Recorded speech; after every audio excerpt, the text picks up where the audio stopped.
Hello everyone and welcome to the lecture series on heat and mass transfer. और आज अपने इस video में हम लोग डिस्कस करेंगे क्रिटिकल रेडियस ऑफ इंसुलेशन के बारे में।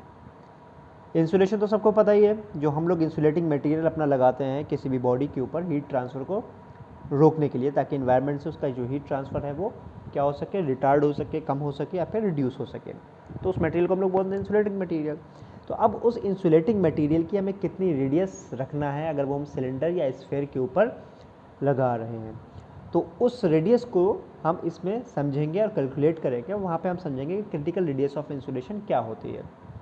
तो इस सिलेंडर या स्फीयर पर चलने से पहले हम लोग थोड़ा वॉल के बारे में अगर डिस्कस करें, तो अगर आपकी कोई वॉल है और वॉल से आपको हीट ट्रांसफ़र रोकना है कि वो उस वॉल से जो हीट ट्रांसफ़र है वो एटमॉस्फेयर में ना हो, तो आप उसके ऊपर इंसुलेटिंग मटेरियल लगाएंगे।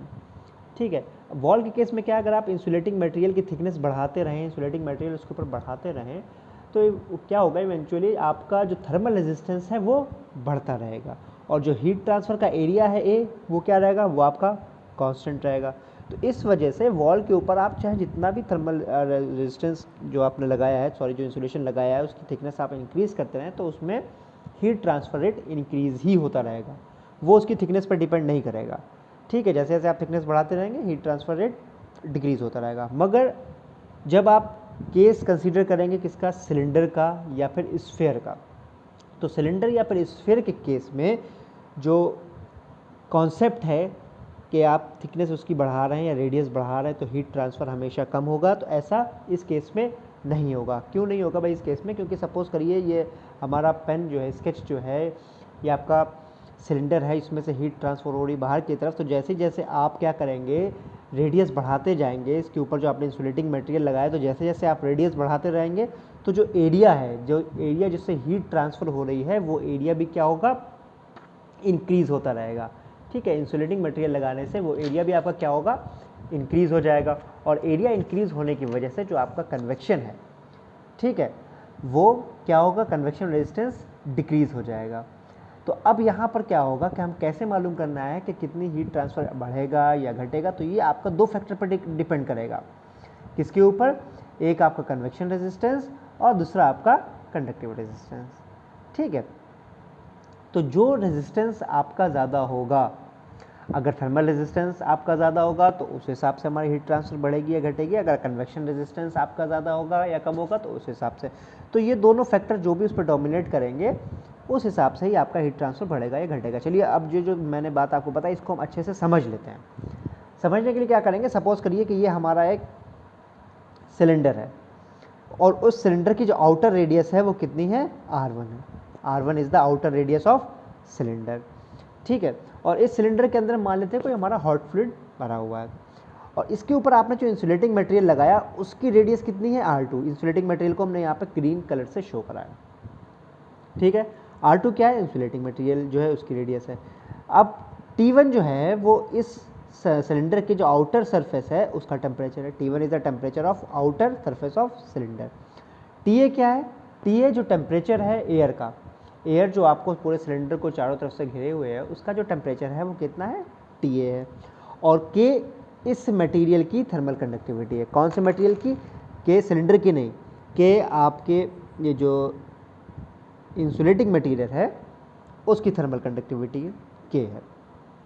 तो अब अगर यहाँ पर आप रेट ऑफ हीट ट्रांसफ़र निकालें, rate of heat transfer insulated pipe से कहाँ पे, सराउंडिंग की तरफ, यहाँ से जो हीट ट्रांसफ़र हो रहा है T1 से लेके इस TA तक, तो वो कैसे होगा? तो क्या उसका फॉर्मूला निकलेगा? उसका फॉर्मूला निकलेगा Q is equals to T1 minus TA upon total thermal resistance. Q is equals to T1 minus TA upon total thermal resistance. अच्छा, टोटल थर्मल रेजिस्टेंस, तो यहाँ पे दो टाइप के थर्मल रेजिस्टेंस आ रहे हैं। एक कंडक्टिव थर्मल रेजिस्टेंस जो कि आपके इस इंसुलेटिंग मटेरियल के अंदर जो हीट ट्रांसफ़र हो रहा है उसको जो रेजिस्ट कर रहा होगा, इसको हमने यहाँ पे RTH से कर दिया है रिप्रेजेंट।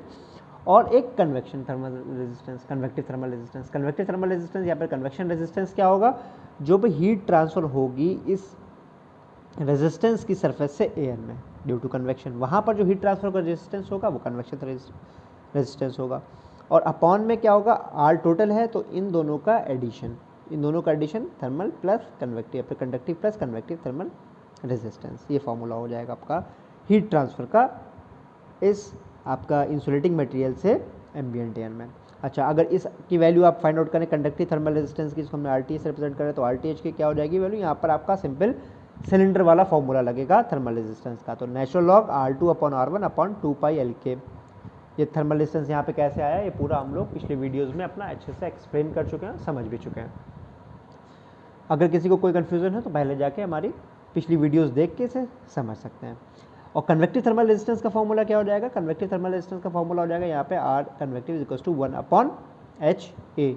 H आपका क्या हो जाएगा, कन्वेक्शन कांस्टेंट, और A एरिया हो जाएगा आपका इस सरफेस का, इंसुलेटिंग मटेरियल के सरफेस का। मान लेते हैं कि इस सिलेंडर की लेंथ कितनी है, L है, तो एरिया कितना हो जाएगा 2πr2L। ठीक है, 2πr2L। अब क्या करें, इस कंडक्टिव थर्मल रेजिस्टेंस और कन्वेक्टिव थर्मल रेजिस्टेंस की वैल्यू यहाँ पे आप पुट कर दीजिए। जब आप यहाँ पे इसकी वैल्यू पुट करेंगे तो ये क्या बन जाएगा, ये पूरा फॉर्मूला आपका बन जाएगा Q = T1 - TA अपॉन में क्या था, conductive thermal resistance plus convective thermal resistance. तो कंडक्टिव थर्मल रेजिस्टेंस का फॉर्मूला नेचुरल लॉग R2/R1/2πLK। ठीक है, और कन्वेक्टिव थर्मल रेजिस्टेंस का फॉर्मूला हो जाएगा आपका 1/H एरिया। एरिया क्या है, 2πr2L। ठीक है, तो ये आपका Q का फॉर्मूला बन गया। अब यहाँ पर दो फैक्टर्स हमारे बन के आ गए। कौन कौन से दो फैक्टर हो गए, एक कंडक्टिव थर्मल रेजिस्टेंस और एक कन्वेक्टिव थर्मल रेजिस्टेंस। ठीक है, अब क्या इफेक्ट पड़ेगा हमारा थिकनेस का या फिर रेडियस का इंसुलेटिंग मटेरियल की। तो इंसुलेटिंग मटेरियल की जो रेडियस है वो क्या है, R2 है। इंसुलेटिंग मटेरियल की जो रेडियस है वो कितनी है, R2 है। तो अगर हम R2 को बढ़ाएं या फिर R2 की वैल्यू घटाएं तो क्या इफेक्ट पड़ेगा हमारा Q पे। तो अगर आप देखें तो सपोज करिए जैसे जैसे आप R2 की वैल्यू इंक्रीज़ करेंगे, तो अगर आप R2 की वैल्यू इंक्रीज़ करेंगे तो कंडक्टिव थर्मल रेजिस्टेंस जो है ये हमारा क्या होगा, बढ़ेगा, क्योंकि R2 हमारा कहाँ पे आ रहा है, न्यूमरेटर में आ रहा है यहाँ पे। तो अगर आप इसको देखें तो जैसे जैसे आप R2 की वैल्यू इंक्रीज़ करेंगे ये वाला टर्म इंक्रीज़ करेगा। ठीक है, कंडक्टिव थर्मल रेजिस्टेंस। बट उसी के साथ साथ यहाँ पर R2 क्या है, डिनोमिनेटर में है। तो जब आपकी R2 की वैल्यू बढ़ेगी तो कन्वेक्टिव थर्मल रेजिस्टेंस जो है, कन्वेक्टिव रेजिस्टेंस वो आपका क्या होगा, डिक्रीज़ होगा।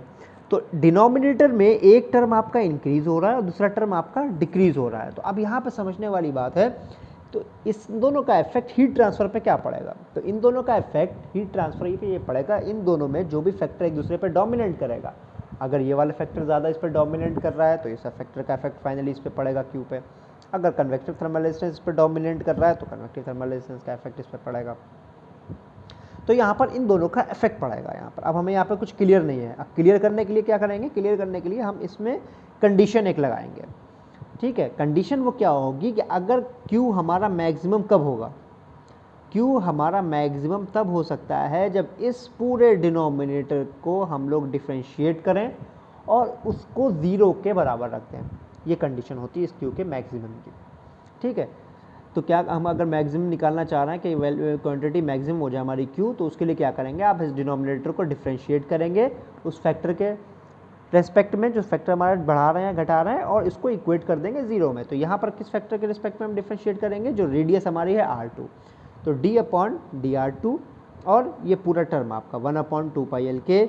अब देखिए यहाँ पे 2 कांस्टेंट, पाई constant, L constant, K constant, सिर्फ क्या बचा आपका natural log R2/R1 plus 1/H2πr2L = 0।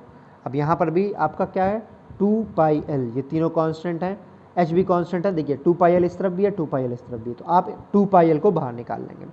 2πL आपने बाहर निकाल लिया, अंदर क्या बचा, 1/K, ये भी कांस्टेंट था।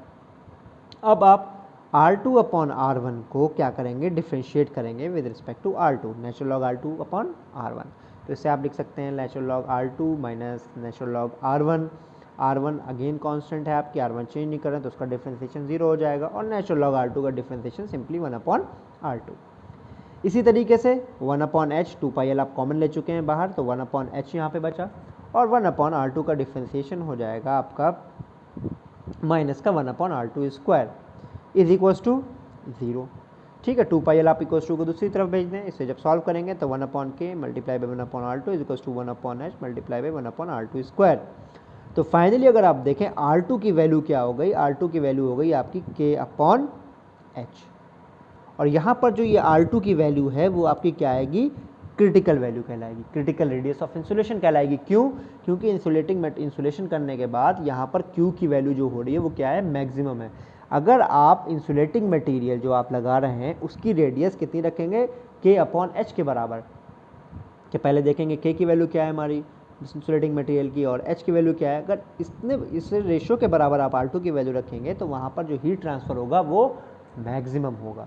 समझ में आ रही ना बात? वो क्या होगा, मिनिमम नहीं होगा, घटेगा नहीं, वो मैक्सिमम होगा। तो चलिए अगर इसको आप इसके वेरिएशन को आप Q के वेरिएशन को R2 के हिसाब से प्लॉट करें, इसके वेरिएशन को, इस हीट ट्रांसफ़र के वेरिएशन को आप R2 जो रेडियस ऑफ इंसुलेशन है उसके हिसाब से अगर प्लॉट करें तो उसका जो प्लॉट बन के आएगा वो इस तरीके से एक प्लॉट हमारा बन के आएगा।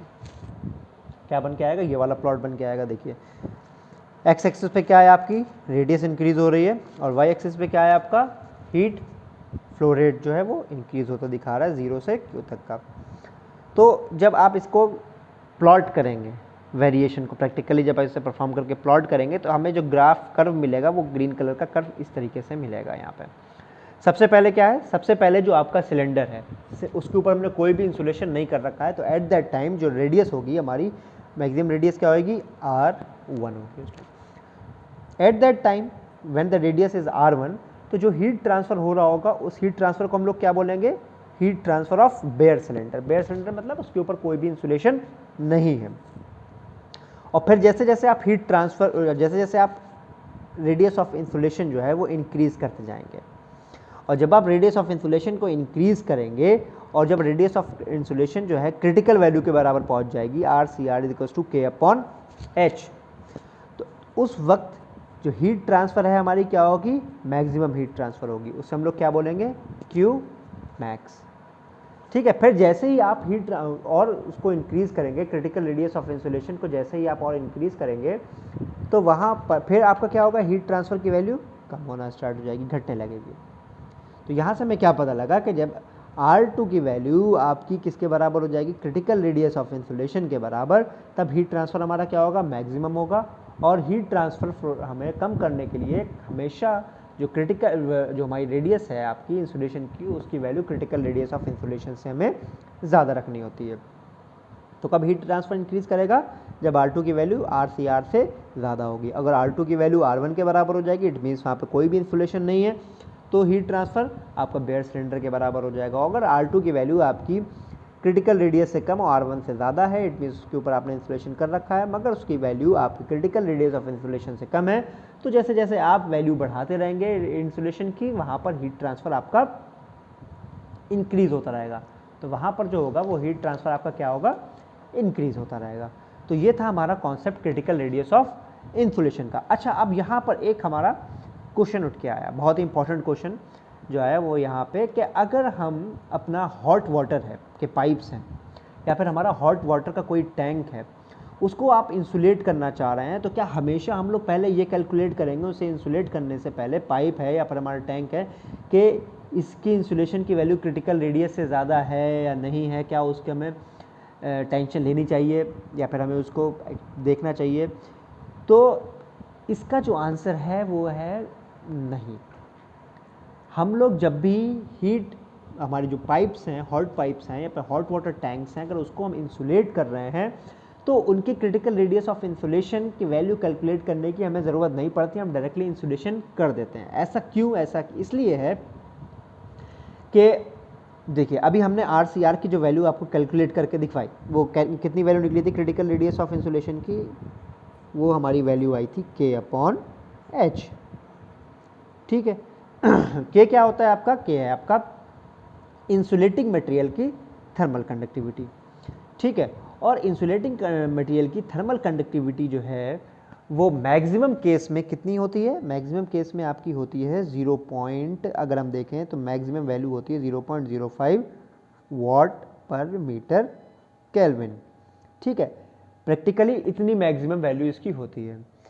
अब अगर आप H की वैल्यू देखें एच की वैल्यू। तो एच की वैल्यू क्या होगी, यहाँ पर एच की वैल्यू हम मिनिमम देखेंगे और के की वैल्यू देखेंगे हम मैक्सिमम, तभी हमारा क्रिटिकल रेडियस की हमारी मैक्सिमम वैल्यू निकल के आ सकती है। ठीक है, के की वैल्यू बढ़ती चली जाए और एच की वैल्यू मिनिमम हो, तभी हमारे क्रिटिकल रेडियस की मैक्सिमम वैल्यू निकल सकती है। तो इसकी वैल्यू हो गई 0.05 और प्रैक्टिकली एच जो मिनिमम एच है उसकी वैल्यू होती है 5 वॉट पर मीटर स्क्वायर केल्विन। ठीक है, तो ये हमारे प्रैक्टिकली कंस्ट्रेंट्स हैं। अगर आप इंसुलेशन लें, कोई भी अच्छा से अच्छा इंसुलेशन लें और उसकी मैक्सिमम थर्मल कंडक्टिविटी देखें तो उसकी 0.05 होती है और जो मिनिमम हमारा होता है एच मिनिमम, उसकी वैल्यू होती है 5। तो यहाँ पर कैलकुलेट करने के बाद अगर हम देखें तो क्रिटिकल रेडियस ऑफ इंसुलेशन की वैल्यू निकल के आई, इसे सॉल्व करेंगे तो 0.01 मीटर या फिर 1 सेंटीमीटर। अगर आप 1 सेंटीमीटर से कम रेडियस रखेंगे इंसुलेशन की, तभी आपका हीट ट्रांसफ़र इंक्रीज होगा। बट प्रैक्टिकली जो हमारे पाइप्स होते हैं, हॉट वाटर पाइप्स या फिर हॉट वाटर टैंक्स, उनकी खुद की रेडियस 1 सेंटीमीटर से ज़्यादा होती है। उनकी खुद की जो रेडियस है वो 1 सेंटीमीटर से क्या होगी, ज़्यादा होगी। तो जब अपनी सिलेंडर की खुद की रेडियस 1 सेंटीमीटर से ज़्यादा होती है, तो जब आप उस पर इंसुलेशन करेंगे तो ऑब्वियसली उसकी वैल्यू भी 1 सेंटीमीटर से ज़्यादा ही होगी। तो वहाँ पर हमें कोई भी ज़रूरत नहीं होगी critical radius of insulation calculate करने की। जैसे जैसे आप इंसुलेशन करेंगे उस पर, तो हमारा जो हीट ट्रांसफ़र है वो ऑब्वियसली डिक्रीज़ होता रहेगा। अच्छा, ये तो हमने इसकी वैल्यू ली। हालांकि एच मिनिमम की जो वैल्यू होती है मोस्ट ऑफ द केसेस में इससे भी ज़्यादा होती है। ठीक है, और लेस होगी फोर्स कन्वेक्शन में। क्रिटिकल रेडियस की वैल्यू जो होगी वो फोर्स कन्वेक्शन में जब आप देखेंगे तो और कम हो जाएगी, और जब रेडिएशन का इफेक्ट लेंगे तो क्रिटिकल रेडियस की वैल्यू और कम हो जाएगी। ठीक है, और ये कहाँ तक लगभग पहुँच जाती है, बेसिकली जब फोर्स कन्वेक्शन अगर आप इसे कंसीडर कर लेंगे तो ये 1 mm से भी कम हो जाती है, या फिर 1 mm। तो 1 mm की तो कोई किसी पाइप की डायमीटर होती ही नहीं, हमारी जो हॉट वाटर पाइप्स या हॉट वाटर टैंक्स होते हैं। तो यहाँ पर हमें critical radius of insulation calculate करने की कोई वैल्यू नहीं होती। बट अगर आप वहीं पे इलेक्ट्रिक वायर को कंसीडर करें, किसको कंसीडर करें, इलेक्ट्रिक वायर्स जो हमारे हैं, तो वहाँ पर जो वायर की जो रेडियस होती है, ठीक है, जो आपका वायर है उसकी जो रेडियस होगी वो क्रिटिकल रेडियस ऑफ इंसुलेशन से कम हो सकती है।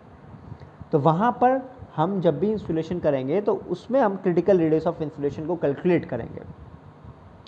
तो उस टाइम पे अगर आपने कोई वायर ले रखा है, वायर के ऊपर अगर आप इंसुलेशन कर रहे हैं, आप वायर ले रखा है और वायर के ऊपर अगर आप इंसुलेशन कर रहे हैं, तो वहाँ पर जो उस पर इंसुलेशन है वो एक्चुअली में हीट ट्रांसफ़र को इन्हेंस करेगा, और जो करंट फ्लो हो रहा है, करंट फ्लो होने की वजह से, जो रेजिस्टेंस की वजह से जो हीट ट्रांसफ़र वहाँ पे हो रही है, उसको वो अच्छे से और बाहर निकाल सकता है। उसको वो हीट ट्रांसफ़र इन्हेंस करके उसको हीट को बाहर निकाल देगा, डिसिपेट कर देगा, और इस वजह से जो हमारे वायर्स हैं वो स्टडी ऑपरेटिंग टेम्परेचर पे अच्छे से अच्छा वर्क करके सेफर लेवल पे वर्क दे सकते हैं। तो वायर के केस में तो हम लोग कंसीडर करेंगे, क्योंकि वायर के केस में जो हमारी डायमीटर हो सकती है वो आपका क्रिटिकल रेडियस ऑफ इंसुलेशन से उसकी डायमीटर कम होगी। बट इन जनरल अगर हमारे हॉट वाटर पाइप्स हैं या टैंक्स हैं, तो वहाँ पर जो क्रिटिकल रेडियस ऑफ इंसुलेशन है वो हमेशा उससे क्या होगी, ज़्यादा होगी। इसलिए हम कोई भी कैलकुलेट करने की ज़रूरत नहीं होती, डायरेक्टली हम वहाँ पर इंसुलेशन कर देते हैं जब तक हमारी हीट ट्रांसफर रेट हमें डिक्रीज़ करना हो। तो ये जो आज हमने डिस्कस किया वो डिस्कस किया एक बहुत ही important topic, critical radius of insulation के बारे में, सिलेंडर या फिर स्फेयर में। अच्छा, स्फेयर की अगर हम बात करें तो अगर आप इसी वे में स्फेयर का critical radius of insulation calculate करेंगे तो वहाँ पर critical radius of insulation sphere के केस में, तो सिलेंडर के था, तो सिलेंडर की तो वैल्यू निकली थी K/H, स्फेयर की वैल्यू निकल के आएगी आपकी 2K/H। ये आपकी स्फेयर की वैल्यू निकल के आएगी 2K/H। तो आज हमने इस वीडियो में क्रिटिकल रेडियस ऑफ इंसुलेशन के बारे में डिस्कस किया। अगर ये इस वीडियो में कोई आपको डाउट हो क्रिटिकल रेडियस ऑफ इंसुलेशन के बारे में, तो आप कमेंट करके हमसे पूछ सकते हैं, आपकी क्वेरी का जवाब दिया जाएगा। अगर ये वीडियो आपको पसंद आई हो तो प्लीज़ हमारी वीडियो को लाइक करें और चैनल को सब्सक्राइब करें। Thank you all of you and thank you for watching this video.